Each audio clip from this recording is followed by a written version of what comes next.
Hey guys, and welcome back to the channel. I'm Zemo the Dad in DPS, and we are back with another video. Today's video is breaking news, where we're going to discuss the recent Inside the Vault that was launched today, and it's involving something very important: expeditions. Now, before we get into it, don't forget to like, comment, and subscribe. Alrighty, so expeditions. We have the Inside the Vault thing here, and I've read through it, so I know roughly what I'm going to say, and I'll go scroll through it and discuss things.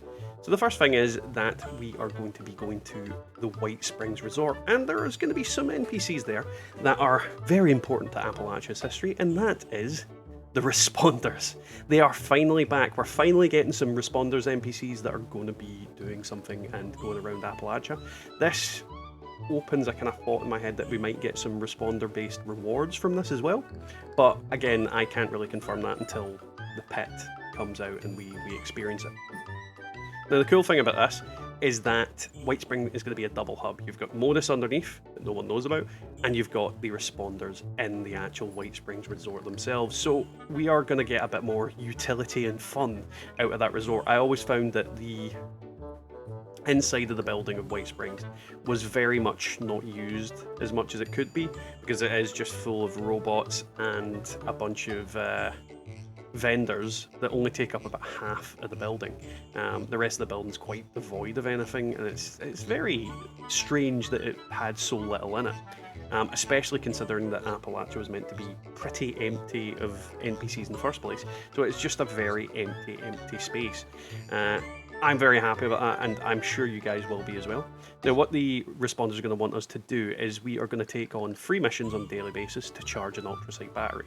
This ultrasight battery is going to fly the vertibird to the pit, but you can only charge 1 a day per, I assume, character. So, in theory, you can get multiple of these done a day, but only once per character. Now, on top of that, you're gonna be able to go over to the Pittsburgh and whatnot, and then you'll take on some missions. Now the first mission is Union Dues. It's the only one that's going to be in the PTS, which means it's going to save us some pretty awesome, I assume, other missions. I don't know how many there will be in total, but there should be, in theory, a bunch of other missions, and that won't spoil the whole thing for us. At the same time, this could present problems in the basis that we haven't tested the other missions, so we don't know if they're going to release broken or not. So it's a dual-edged sword, that one. I'm really not sure about it. Now, if you're unsure what the pit is, it's from a DLC from Fallout 3.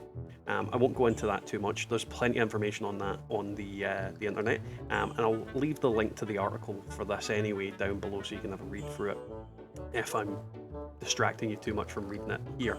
Now, each mission that you take part in I keep trying to say daily ops and the expeditions, you are going to be able to complete a main objective and a bunch of optional objectives. The more of the objectives you complete, the better your rewards are going to be, and you're going to get a bunch of pet themed rewards. Now, it's saying a bunch of stuff down here like armor, weapons, power armor, camp items. The main thing I'm interested in is the auto axe. Now, if you don't know what the auto axe is, it's basically a freaking spinny rotating axe melee weapon, a la chainsaw / ripper thing. It's going to be awesome. I hope. I'm looking really forward to it, and I really want to use this weapon. Now, as you complete the missions, you'll also be rewarded with stamps, which act as a kind of currency that you can use at the Responder vendors in order to unlock other rewards and plans and whatnot. This is where I think the Responder angle might lock into it, where you might be able to get Responder plans and whatnot, but we'll see what comes up. And the good thing about this is you get stamps for completing it. You also get stamps if you are the expedition leader. So remember, you can only launch 1 expedition a day. However, you can take part in as many as you can find in terms of friends a day. So technically you can complete it 20 times a day, potentially get some really cool rewards relatively quickly.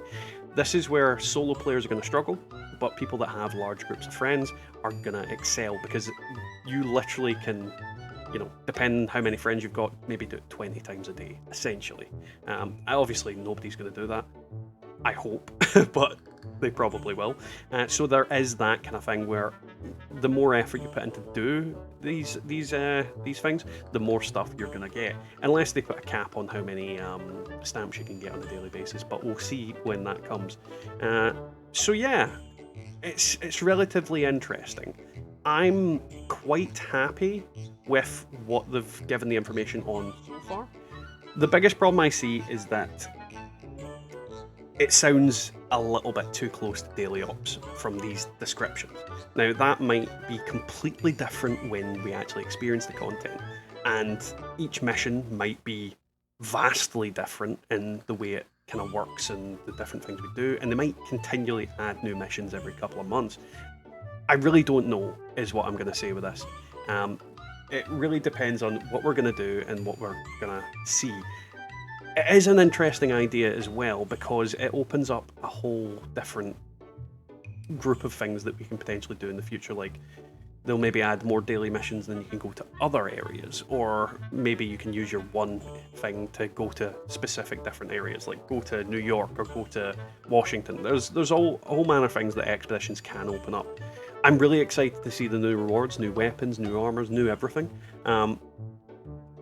But I am still slightly worried by the fact that it sounds very close to what Daily Ops currently is.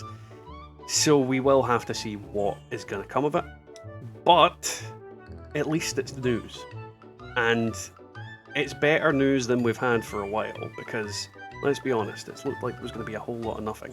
Now, I will be testing this on the public test server, and I will post a video about it when it comes out and whatnot, which, again, we don't know the date yet, so I will post the date at some point saying what's happening and when I know, as a kind of breaking news. It's probably going to be in later in the week in one of my news videos, but we'll see how it goes.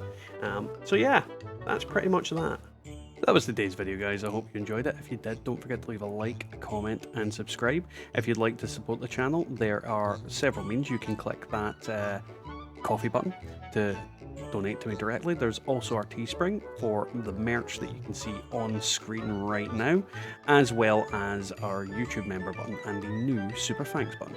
So if you'd like to support the channel, don't forget to hit any of them. Now, on the note of our members, let's thank them.